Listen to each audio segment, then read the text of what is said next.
Good afternoon, and thank you for joining me for this important webinar on the threats facing the federal community. I'm Jessica Clement, Legislative Director at the National Active and Retired Federal Employees Association, otherwise known as NARFE. Before I get started, a couple of housekeeping notes. A recording of this webinar will be available on the NARFE website in the coming days. Given the volume of participants, I will be unable to take questions at the end. However, I will provide you with an email address should you have any questions about what I discussed today. Thank you again for joining me. Let's get started. Here's what I'm going to cover. First, I'm going to review the proposals contained in both the Trump and the House fiscal year 2018 budgets, as well as other threats we've seen over the years. The budget process will play a key role in the likelihood of any changes to pay and benefits becoming law, so I'm going to review the process as well as the seriousness of the threats.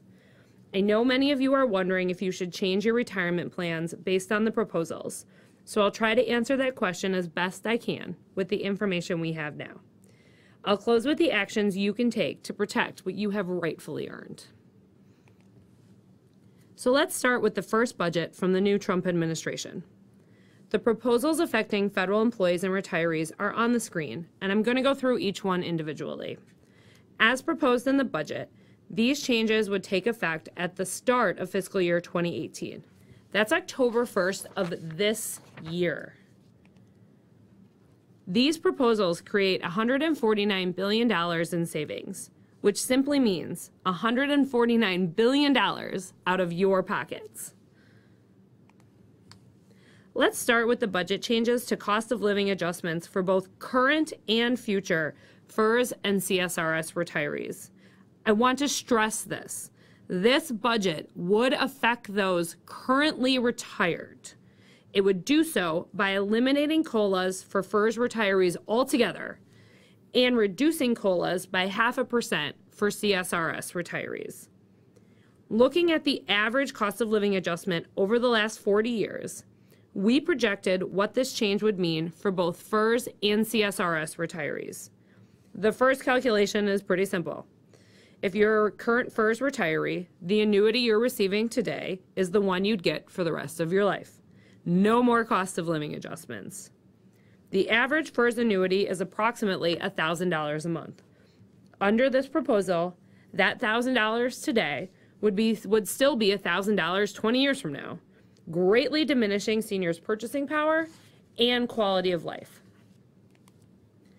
The impact is financially less on CSRS retirees, but no less serious. Under the budget, CSRS retirees would receive the COLA minus 0.5%. In 2017, the COLA was 0.3%. Had this proposal been in effect, CSRS retirees would not have received a COLA at all.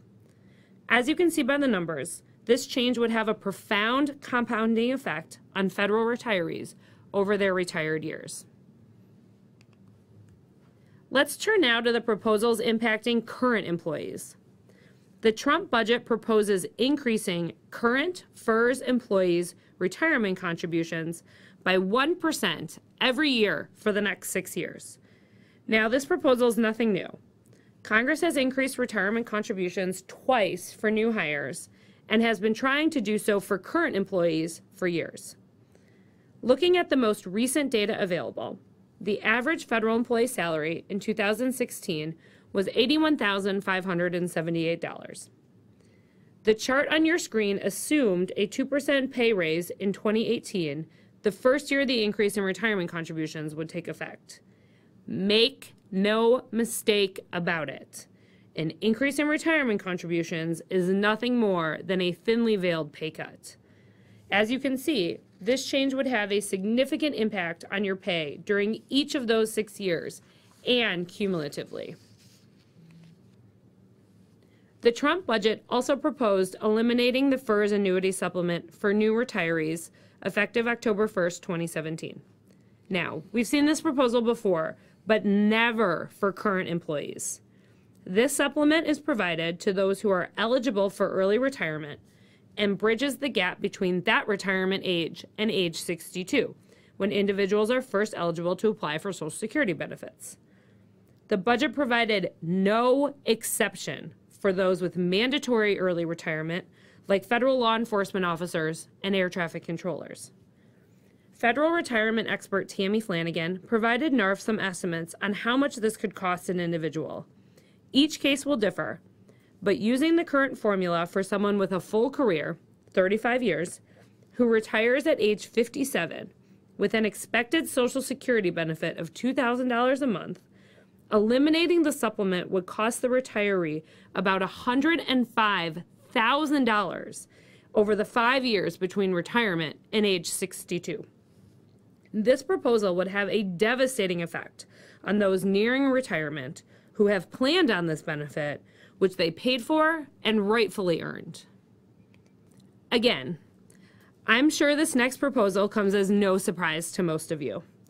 The Trump budget would calculate future retirees' pensions on the highest 5 years of salary instead of the highest 3 years.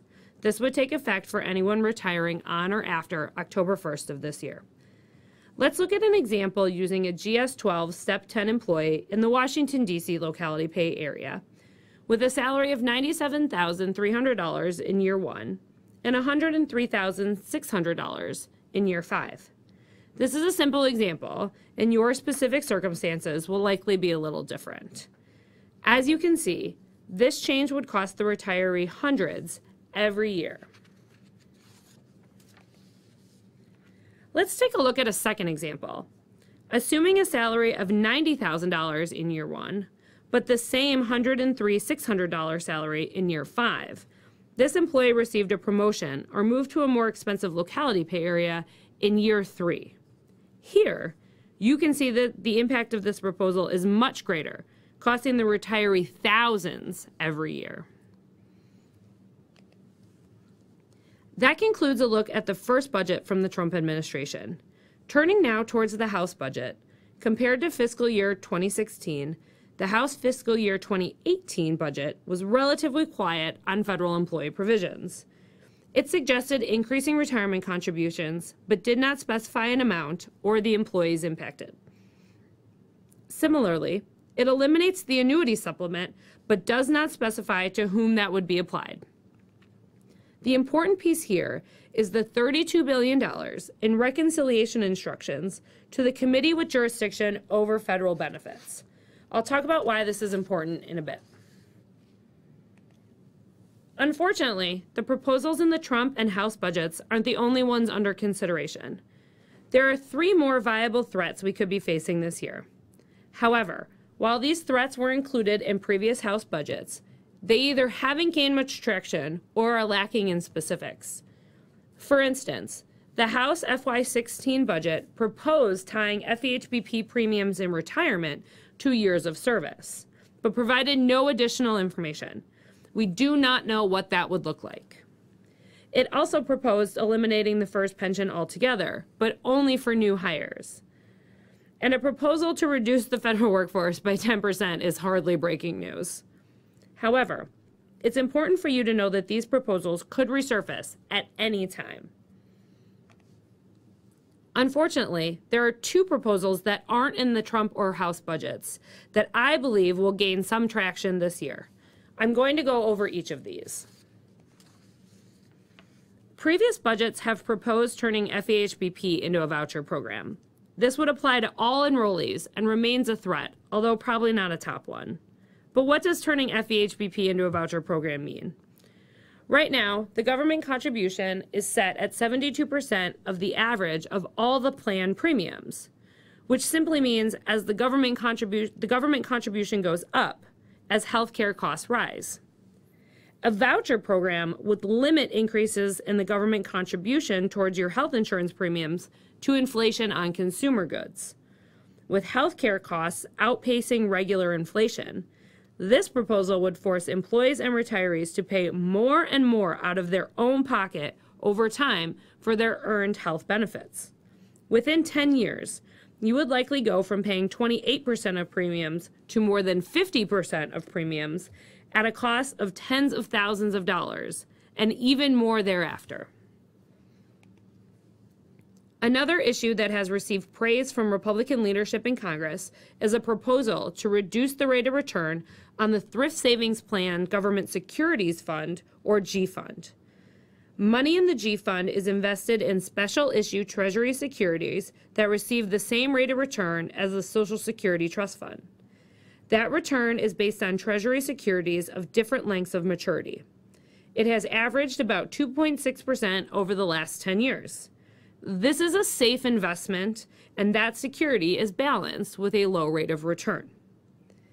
This proposal, however, would limit the rate of return to the 3-month Treasury security, which has been close to zero in recent years. This essentially renders those investments useless, as it wouldn't keep pace with inflation, and you could very likely get a better rate of return at your bank. The latest estimate of the budget savings from this proposal is $32 billion over 10 years, so this is definitely one that could receive serious attention. However, and this is the part of this whole thing that really bothers me and leads me to believe that this proposal should be ignored for this reason alone. Much of that $32 billion in savings would not be realized, as individuals should and likely would move their money out of the G Fund if this proposal were to become law. To know how serious the threats are, it's crucial to understand the budget process. First, let's put the president's budget in perspective. It's essentially a request to Congress, which is meaningless unless Congress supports its proposals. But it also presents the president's policy agenda, so it's meaningful in that respect. The next step is for both chambers of Congress to pass their own budgets, and then come to an agreement on a joint budget resolution. Such a budget resolution lays out the annual spending levels, and then subsequent appropriations bills must be passed that provide the details. It's important to note that budget resolutions are not signed into law. However, resolutions set the stage for budget reconciliation bills. Whereas most bills in the Senate can be blocked from receiving a vote unless 60 senators agree to proceed, budget reconciliation bills are not subject to this rule. This means they only need a majority, or 50 votes in the Senate, to pass. Yesterday, the House Budget Committee approved a budget resolution for fiscal year 2018. While that resolution still needs the support of the full House and Senate, it includes at least $32 billion worth of spending cuts from federal retirement and health benefit programs via reconciliation instructions. Reconciliation will likely be used to move large-scale tax reform legislation. If this resolution is approved by both the House and the Senate, it would tie the fate of federal benefit cuts to political must-pass tax reform legislation, making it much more difficult to defeat in the future. I know that's all really complicated, but the key takeaway is that the budget resolutions being considered right now are the first step in a process that could lead to a budget reconciliation bill that could include cuts to federal retirement and health benefits. And if that bill is tied to tax reform, the chances of passage are even greater.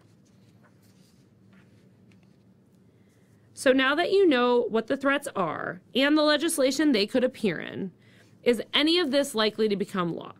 How serious is Congress about cutting your earned pay and benefits? As I mentioned on the last slide, budget reconciliation tied to tax reform represents the biggest threat to your earned retirement and health benefits.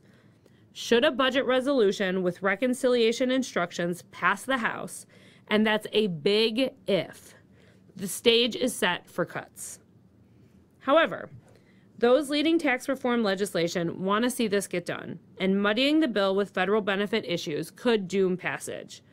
I think the likeliest of all the proposals to be considered are an increase in retirement contributions for current employees and the change in the G Fund's rate of return. I don't think it's a coincidence that the reconciliation instruction of $32 billion is the same as the savings associated with the G Fund proposal. However, congressional gridlock and a lack of unity in the controlling party, the Republicans, are making it difficult for Congress to get anything done. But anything can happen, and federal employees and retirees would be wise to stay vigilant. Your participation in this webinar shows your commitment to ensuring these proposals don't become law. Many current federal employees are worried about these proposals and understandably are wondering whether to retire before they come into effect. This is easily the question NARFE has received most often since the president's budget was released in May. Well, the answer is simple. Don't. At least not yet. First, as I've detailed, some of these proposals have better chances than others, and none of them is certain to become law.